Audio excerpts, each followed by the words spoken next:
భూమి మీద కనిపించే అందాలు మనల్ని ఎంతగానో ఆకట్టుకుంటాయి. కానీ అదే భూమి అడుగున మరో అద్భుత ప్రపంచం దాగి ఉంటే అలాంటి ఆశ్చర్యమే ఆంధ్రప్రదేశ్లోని నంద్యాల జిల్లాలో ఉన్న బెలూమ్ గుహలు.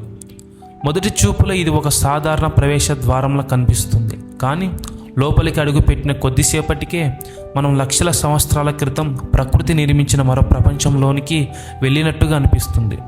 శాస్త్రవేత్తల ప్రకారం ఒకప్పుడు ఈ ప్రాంతంలో భూమి అడుగున ప్రవహించిన నీటి ప్రవాహం మృదువైన సున్నప్రాయిని నెమ్మదిగా కరిగిస్తూ ఈ అద్భుతమైన గుహలను రూపొందించింది.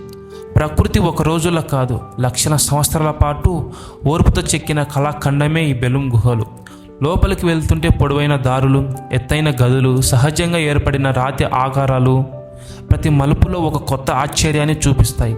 బయట ఎంత ఎండగా ఉన్నా గుహ లోపల మాత్రం చల్లని వాతావరణం ఉంటుంది. అదే ఈ గుహల ప్రత్యేకత. చరిత్ర ప్రకారం ఒకప్పుడు ఈ గుహలో బౌద్ధ, జైన సన్యాసుల ధ్యానం చేసినట్లు ఆధారాలు లభించాయి. అందుకే ఈ ప్రదేశానికి ప్రకృతి అందంతో పాటు చారిత్రక ప్రాముఖ్యత కూడా ఉంది. ఈ గుహలో ధ్యాన మందిరం, సప్తస్వరాల గుహ, పాతాళ గంగ వంటి ఎన్నో ప్రత్యేక ప్రాంతాలు సందర్శకులకు ఆకట్టుకుంటాయి. ప్రతి చోట ఒక ప్రత్యేకత, ప్రతి రాయిలో ప్రకృతి సృష్టించిన ఒక అద్భుత కళ కనిపిస్తుంది. ప్రతి సంవత్సరం వేలాది మంది పర్యాటకులు దేశ విదేశాల నుంచి ఇక్కడికి వస్తుంటారు. ఎందుకంటే బెలూమ్ గుహలు కేవలం ఒక పర్యాటక ప్రదేశం కాదు,